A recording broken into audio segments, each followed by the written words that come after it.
right, everybody, this is Andy B Franck of Brainstorm, and you are watching Loud TV.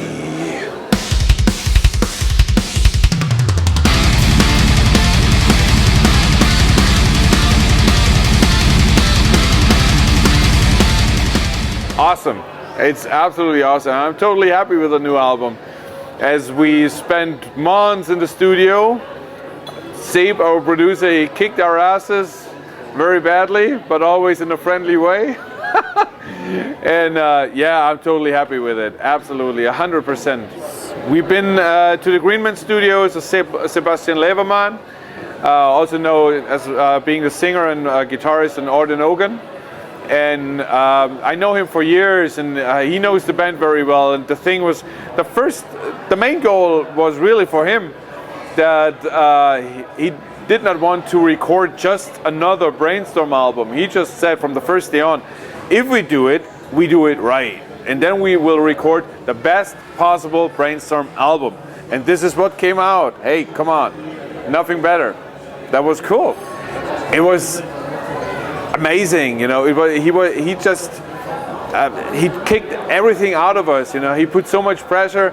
Normally, you as a singer, you sing parts 3, 4, 5 times. Sometimes he told me to sing parts 20, 30, 40 times, you know, just to get this special feeling in the right moment. It was great.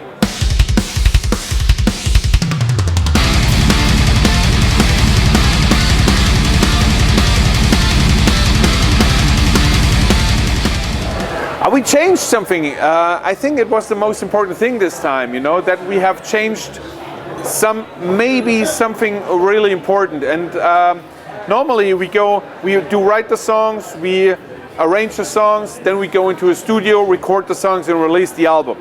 But this time we had a break in between. Then, because we wrote the songs, we arranged the songs, I did some vocal lines for it, and then we recorded them in our rehearsing room, and then we stopped, and then we went away for at least 3 or 4 months, and then we came back together and listening to our own stuff with fresh ears, you know. And that was cool. That was really cool, because in a way you listen to your own music like you're listening to new songs from an unknown band, you know, which is bizarre. And that brought us to a level where we were able to say, oh, we will change something here, we will do something different there. And then we, as I said, we rearranged parts, we kicked out parts, we wrote new parts for the songs. And then after a while, then we went into the studio recording songs. We were sure 100% that there's nothing we would change. To be very honest, I'm not this kind of a studio guy, to be very honest. It's if you have ever seen us, or especially also me, playing live, you know, I love running around, microphone, yeah, screaming, yelling, acting with the people, acting with the crowd. In the studio, there's nothing. You have somebody on your earphones telling you, no, again, sing it again. And you say, whoa, it seems like this never ends. So, but of course, after a while, when the recording process is over, and you do listen to your entire album for the first time, then of course it's great, you know, to have new songs. And to be very honest, when you're out of the studio, it gives you kind of a special feeling, because you can't wait to bring the new songs on stage, you know, and that is the perfect moment. This is one of the best moments ever, when you go on stage and you play your new songs for the first time, and then you see the reactions of the people. That's awesome. That's awesome. That's just awesome.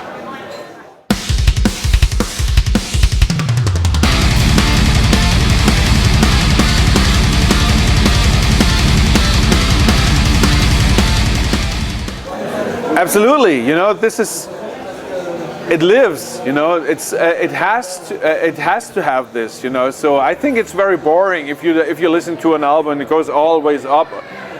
It starts on the same level like it ends on the same level. Like, that's very boring to me.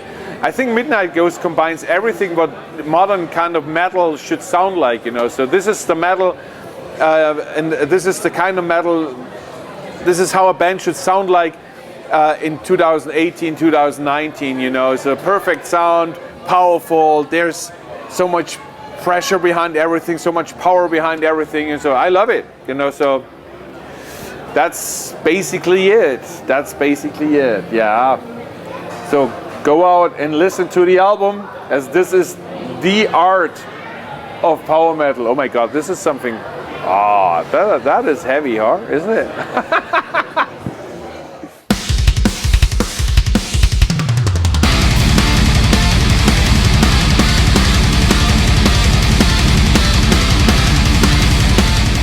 No, it's no concept album, but it features some of the most personal lyrics I've ever written. You know, so. And some of the lyrics I wrote about fears I had when I was a little child. I was from the age from, let's say, 5 up to 14 or so. I was very scared about more or less everything in the world. I was very shy. I was very afraid, as I said, about everything. You know, so. And when I was a little boy, I was always scared about what's under my bed, what's behind the curtain, what's under in the cupboard, and so on. And when I've listened to the songs for the first time, you know, and when I started writing the lyrics, I thought about now again reading a book, watching documentaries, reading magazines to find out themes you want to write about, and then I started writing about me personally when I was a child, you know, so, and it just came out, you know, and that was amazing, you know. So I started writing about when I was 5 years old and I was so scared to run through a dark forest, you know, so, and because to me that dark forest was the gate of hell, you know, so, and that brought me to a level where I wasn't able to go through a forest for years, you know.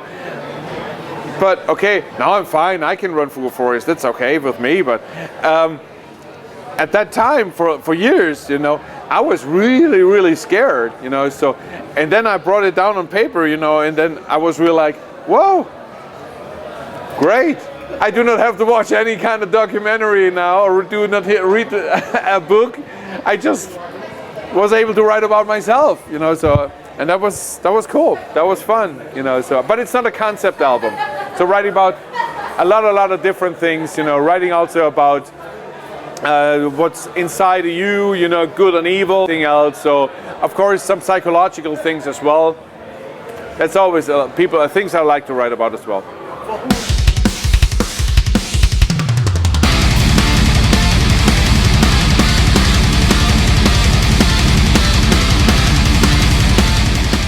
Thanks for reminding me how old we are. Thanks.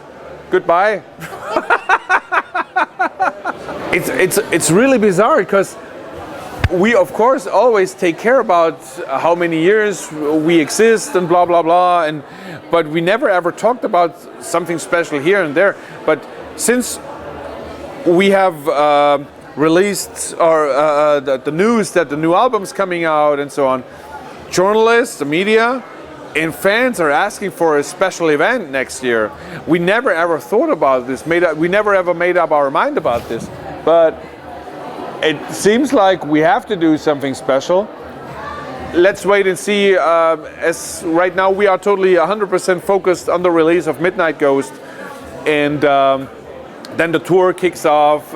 Second leg of tour comes, many festivals in 2019. But yes, we have started thinking about a special event in the fall of 2019. It would make sense, I know. Let's see what. But nothing's confirmed, nothing's planned so far. It's all somewhere lost. We will see. Something is in the air tonight.